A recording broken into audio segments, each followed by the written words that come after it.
Hey everybody, welcome back to my channel. तो आज हम पढ़ने वाले हैं बायोलॉजिकल इंटरैक्शंस के बारे में, यानी वो सब बॉन्डिंग्स या बॉन्ड्स जो कि लिविंग सिस्टम्स के अंदर प्रेजेंट होते हैं। तो मेनली बायोलॉजिकल इंटरैक्शंस को हम कैटेगराइज करते हैं दो टाइप्स में। एक होता है कोवेलेंट इंटरैक्शन और दूसरा होता है नॉन कोवेलेंट इंटरैक्शंस। उन्हीं के बारे में आज हम डिस्कस करने वाले हैं। तो स्टार्ट करते हैं।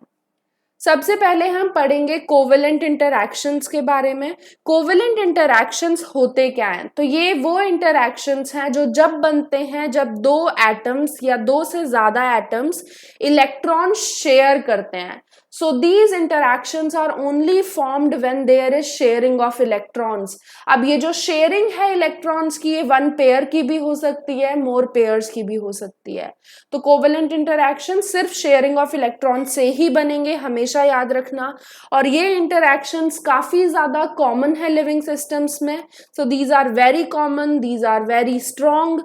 जो भी हम इंटरैक्शंस आज पढ़ने वाले हैं उनमें से सबसे स्ट्रॉन्गेस्ट होते हैं कोवेलेंट इंटरैक्शंस। तो इन्हें ब्रेक करना इतना इजी नहीं होता। इन्हें अगर ब्रेक करना चाहते हो आप, तो आपको बहुत ज्यादा एनर्जी का इनपुट देना पड़ेगा, तभी जाके ये बॉन्ड्स जो हैं वो ब्रेक होंगे। क्योंकि ये काफी ज्यादा स्ट्रॉन्ग हैं तो ये स्टेबल भी होते हैं, काफी टाइम तक ये स्टेबल रहते हैं। और ये चीज बोली जाती है कि अगर कोवेलेंट बॉन्ड ज्यादा हैं तो कनेक्शन दो एटम्स के बीच में या दो से ज्यादा एटम्स के बीच में ज्यादा स्ट्रॉन्ग होगा। तो कोवेलेंट इंटरैक्शंस जो है, जैसे कि अगर हम एग्जांपल लें हाइड्रोजन मॉलिक्यूल का, अगर हम एग्जांपल लेते हैं तो हाइड्रोजन मॉलिक्यूल में दो हाइड्रोजन एटम्स हैं। उन दोनों हाइड्रोजन एटम्स के बीच में क्या होता है, एक इलेक्ट्रॉन पेयर की शेयरिंग होती है। यानी एक इलेक्ट्रॉन जो है वो एक हाइड्रोजन देता है और दूसरा इलेक्ट्रॉन दूसरा हाइड्रोजन एटम देता है। इन दोनों के बीच में इलेक्ट्रॉन्स की शेयरिंग होती है। ये शेयरिंग किस लिए जरूरी है? ताकि वो अपना आउटर मोस्ट शेल जो है इलेक्ट्रॉन्स का, उन्हें फिल कर सके। तो हाइड्रोजन मॉलिक्यूल के अंदर सिंगल कोवेलेंट बॉन्ड होता है। लेकिन अगर हम नाइट्रोजन मॉलिक्यूल की बात करें जिसमें दो नाइट्रोजन एटम्स आपस में जुड़े हुए हैं, तो उनके बीच में तीन कोवेलेंट इंटरैक्शंस होती हैं, क्योंकि थ्री पेयर ऑफ इलेक्ट्रॉन्स है जिनकी शेयरिंग हो रही है। तो जितने ज्यादा कोवेलेंट बॉन्ड्स होंगे उतना ज्यादा स्ट्रॉन्ग वो मॉलिक्यूल होगा। तो नाइट्रोजन मॉलिक्यूल ज्यादा स्ट्रॉन्ग होता है as compare to hydrogen molecule. अब जो भी कोवेलेंट इंटरैक्शंस होते हैं दो टाइप के होते हैं, पोलर एंड नॉन पोलर। तो सबसे पहले हम पोलर कोवेलेंट इंटरैक्शन की बात करेंगे। तो पोलर कोवेलेंट इंटरैक्शंस में इलेक्ट्रॉन्स की शेयरिंग अनइक्वल होती है दो एटम्स के बीच में। अनइक्वल शेयरिंग ऑफ इलेक्ट्रॉन्स किस वजह से है? Due to the differences in the electronegativity of these two atoms. तो जो दो एटम्स हैं उनकी इलेक्ट्रोनेगेटिविटी जो है वो इतनी डिफरेंट होती है कि उनमें से एक ज्यादा इलेक्ट्रोनेगेटिव एटम है और दूसरा कम इलेक्ट्रोनेगेटिव एटम है। तो जो ज्यादा इलेक्ट्रोनेगेटिव एटम होगा वो ज्यादा इलेक्ट्रॉन्स को अपनी साइड खींचेगा, जिसकी वजह से उसके ऊपर नेट नेगेटिव चार्ज आ जाएगा। और जो दूसरा एटम है जो इलेक्ट्रॉन्स को इतना ज्यादा अपनी साइड नहीं खींच पा रहा है, वो जो होगा वो लो इलेक्ट्रोनेगेटिविटी वाला है। तो उसके अंदर जो चार्ज आएगा वो आएगा नेट पॉजिटिव चार्ज। तो पोलर कोवेलेंट इंटरैक्शन तभी बनेंगे जब एक मॉलिक्यूल में पोल्स बनेंगे। और पोल्स कब बनेंगे? जब चार्जेस का डिस्ट्रीब्यूशन इक्वल नहीं होगा, एक पॉजिटिवली चार्ज्ड एंड है और दूसरा नेगेटिवली चार्ज्ड एंड है। जैसे कि अगर हम इसका एग्जाम्पल लेते हैं तो हाइड्रोजन फ्लोराइड और वाटर मॉलिक्यूल। हाइड्रोजन फ्लोराइड में क्या है कि फ्लोराइड जो एटम है, फ्लोरीन जो एटम है, वो ज्यादा इलेक्ट्रोनेगेटिव है हाइड्रोजन एटम के कंपैरिजन में। तो वो इलेक्ट्रॉन्स को अपनी साइड ज्यादा अट्रैक्ट करता है, जिसकी वजह से फ्लोरीन के ऊपर नेट नेगेटिव चार्ज आ जाता है और हाइड्रोजन पे नेट पॉजिटिव चार्ज आ जाता है। तो इसी को पोलर कोवेलेंट बॉन्ड बनेंगे बोलेंगे, जो हाइड्रोजन और फ्लोरीन के बीच में बन रहा है in the hydrogen fluoride molecule. Similarly अगर हम वाटर मॉलिक्यूल की बात करते हैं तो वाटर मॉलिक्यूल में क्या हो रहा है, दो हाइड्रोजन एटम्स हैं जो एक सिंगल ऑक्सीजन से जुड़े हुए हैं। अब जो ऑक्सीजन है वो ऑक्सीजन ज्यादा इलेक्ट्रोनेगेटिव होने की वजह से ज्यादा इलेक्ट्रॉन्स को अपनी साइड खींचता है, जिसकी वजह से O पे माइनस का चार्ज आ जाता है और हाइड्रोजन एटम्स पे प्लस का चार्ज आ जाता है। नेक्स्ट हम पढ़ेंगे नॉन पोलर कोवेलेंट इंटरैक्शंस के बारे में। तो ये वाले इंटरैक्शंस जब होंगे जब इलेक्ट्रॉन्स पेयर की शेयरिंग जो है वो इक्वल है दो एटम्स के बीच में। तो शेयरिंग इक्वल होनी चाहिए। शेयरिंग इक्वल किस वजह से है? क्योंकि दोनों एटम्स की इलेक्ट्रोनेगेटिविटी सेम है। इलेक्ट्रोनेगेटिविटी सेम होना एक प्री रिक्विजिट है नॉन पोलर कोवेलेंट बॉन्ड्स की फॉर्मेशन के लिए। और अगर हम इसका एग्जाम्पल लें तो हाइड्रोजन मॉलिक्यूल जो हम पहले डिस्कस कर चुके हैं, ऑक्सीजन मॉलिक्यूल, नाइट्रोजन मॉलिक्यूल, इन सब मॉलिक्यूल्स में क्योंकि सेम एटम्स हैं दो, जैसे कि दो हाइड्रोजन, दो ऑक्सीजन, दो नाइट्रोजन, इसी की वजह से इनकी इलेक्ट्रोनेगेटिविटी सेम होती है, जिसकी वजह से ये इलेक्ट्रॉन्स को इक्वली शेयर कर पाते हैं और नॉन पोलर कोवेलेंट इंटरैक्शन उनके बीच में बन जाता है। तो इसको अगर हम इस टेबल के थ्रू समझें तो यहां आप देख सकते हो पोलर नॉन कोवेलेंट इंटरैक्शंस हैं, पोलर कोवेलेंट इंटरैक्शंस हैं and non polar covalent interactions हैं। पोलर वाले में एग्जांपल अभी हमने वाटर पढ़ा, तो यहाँ आप देख सकते हो इसमें कि ऑक्सीजन जो है वो ज्यादा इलेक्ट्रोनेगेटिव होने की वजह से इस पे माइनस का चार्ज आ जाता है क्योंकि ये ज्यादा इलेक्ट्रॉन्स को अपनी साइड अट्रैक्ट करता है। हाइड्रोजन जो है वो कम इलेक्ट्रोनेगेटिव है तो उस पे प्लस का चार्ज आ जाता है क्योंकि वो इलेक्ट्रॉन्स को इतनी ईजिली अट्रैक्ट नहीं कर पाता है। यहाँ जो इनकी मॉलिक्यूलर शेप बनती है वो बेंट शेप होती है, जैसे कि आप यहाँ देख सकते हो ऐसी वी शेप बन रही है। अगर हम नॉन पोलर कोवेलेंट इंटरैक्शन की बात करें तो इसमें मीथेन एग्जाम्पल आता है CH4। तो CH4 में क्या है, कार्बन जो है वो हाइड्रोजन के साथ जुड़ा हुआ है। कार्बन की इलेक्ट्रोनेगेटिविटी और हाइड्रोजन की इलेक्ट्रोनेगेटिविटी सेम होती हैं। इनके सेम होने की वजह से दोनों के बीच में नॉन पोलर कोवेलेंट इंटरैक्शन बनता है और इनकी जो शेप आती है मीथेन की वो आती है टेट्राहेड्रल शेप। तो ये था कोवेलेंट इंटरैक्शंस के बारे में। अब हम पढ़ने वाले हैं नॉन कोवेलेंट इंटरैक्शंस के बारे में। तो जैसे हमने पढ़ा कोवेलेंट इंटरैक्शंस काफी स्ट्रांग होती हैं, स्टेबल होती हैं, उनके कंपैरिजन में अगर हम नॉन कोवेलेंट इंटरैक्शंस को देखें तो ये इंटरैक्शंस काफी ज्यादा वीक होती हैं। वीक इंटरैक्शंस है तो इन बॉन्ड्स को तोड़ने के लिए एनर्जी भी बहुत कम चाहिए होगी as compare to covalent interactions. क्योंकि कोवेलेंट इंटरैक्शंस इतने ज्यादा स्ट्रॉन्ग थे, उन्हें हाई एनर्जी इनपुट देना पड़ता है तभी वो बॉन्ड्स ब्रेक होते हैं।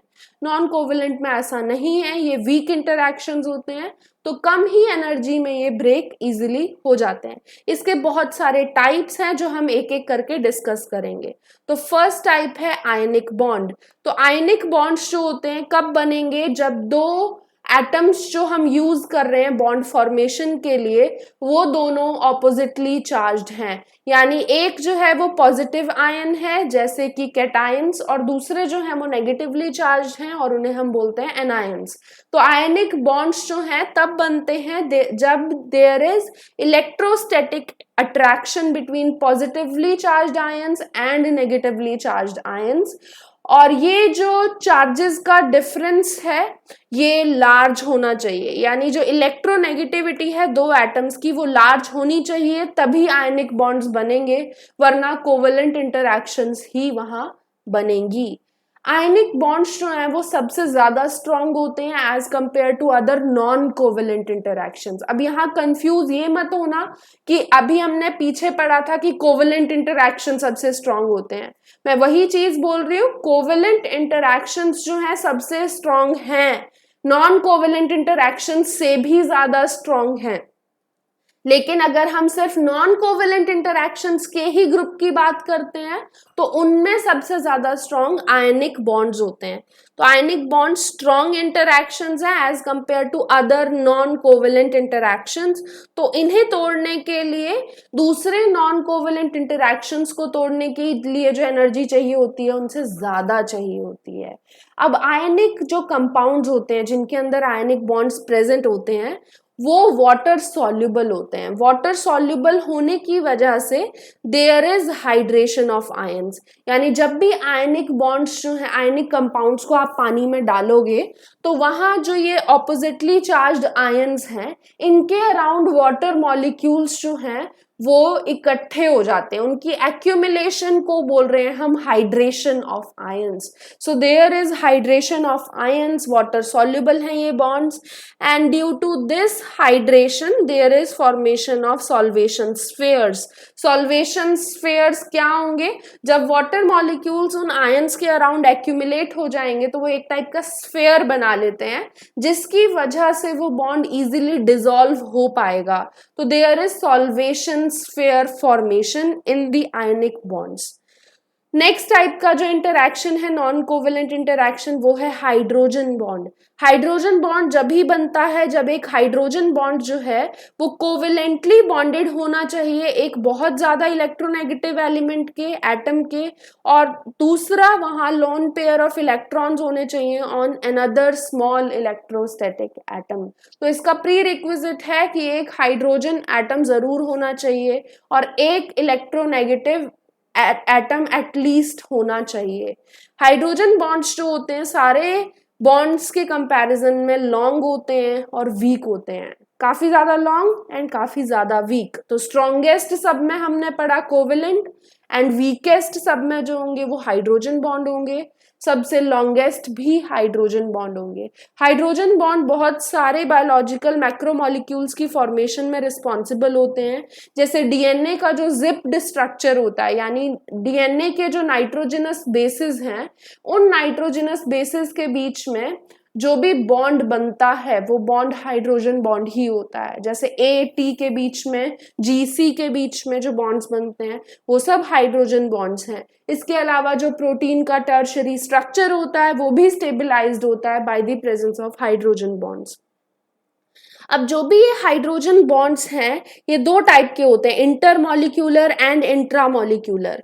इंटरमॉलिक्यूलर हाइड्रोजन बॉन्ड्स वो होंगे जो दो डिफरेंट मॉलिक्यूल्स के बीच में बन रहे हैं। इंट्रामॉलिक्यूलर क्या होगा? जो सेम मॉलिक्यूल के बीच में हाइड्रोजन बॉन्ड बन रहा है।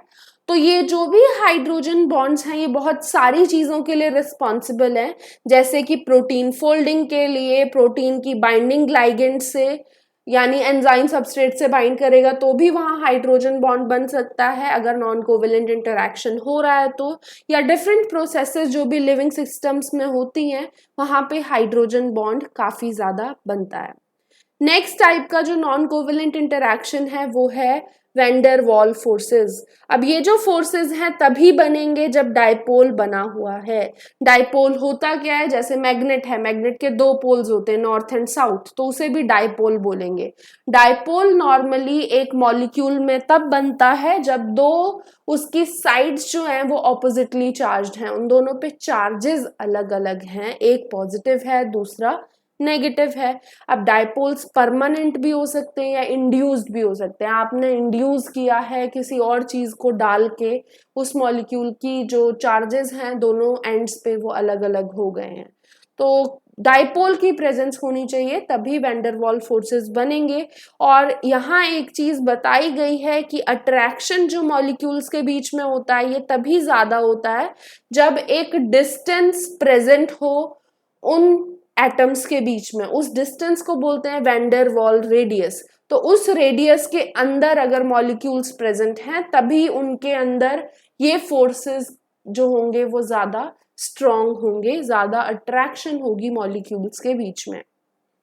तो मेनली हम ये बोल सकते हैं कि इन फोर्सेस का मैग्नीट्यूड जो है वो डिपेंड करता है कि एटम कितनी जल्दी पोलर मॉलिक्यूल बना देता है, यानी पोलराइज्ड हो जाता है। पोल्स बनने चाहिए तभी डायपोल प्रेजेंट होगा, तो पोलराइज जितनी जल्दी एटम होगा उतना ज्यादा फोर्स का मैग्नीट्यूड होगा, यानी उतना ज्यादा वैंडर वॉल फोर्सेस स्ट्रॉन्ग होंगे।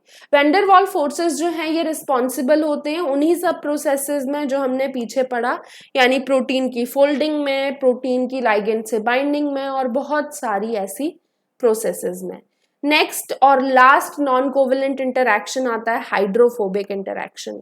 हाइड्रोफोबिक इंटरैक्शन कब बनेगा? जब नॉन पोलर सब्सटेंसेस, हमने पीछे क्या पढ़ा, पोलर सब्सटेंसेस जो होते हैं वो वाटर सॉल्युबल होते हैं, लेकिन non polar substances water soluble नहीं होते हैं, वो वाटर हेटिंग होते हैं। तो जब भी उन्हें आप वाटर में डालोगे वो क्लस्टर हो जाएंगे। जैसे ऑयल की ड्रॉप आप पानी में डालते हो तो ऑयल जो है वो इकट्ठा हो जाता है, क्लस्टर हो जाता है।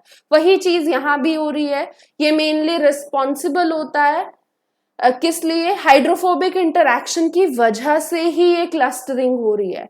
ये क्लस्टरिंग किस लिए जरूरी है? ताकि जो वाटर के साथ कांटेक्ट है उसे वो नॉन पोलर सब्सटेंसेस जो है मिनिमाइज कर पाए और क्लस्टरिंग ज्यादा अच्छे से हो जाए। अगर हाइड्रोफोबिक इंटरैक्शंस की प्रेजेंस की बात करें तो ये बहुत सारी मेम्ब्रेन्स में, सेल मेम्ब्रेन्स में, प्लाज्मा मेम्ब्रेन में प्रेजेंट होती हैं और प्रोटीन की स्टेबिलिटी के लिए रिस्पॉन्सिबल होती हैं। प्रोटीन का टर्शरी स्ट्रक्चर जो प्रोटीन की फंक्शनिंग के लिए रिस्पॉन्सिबल है।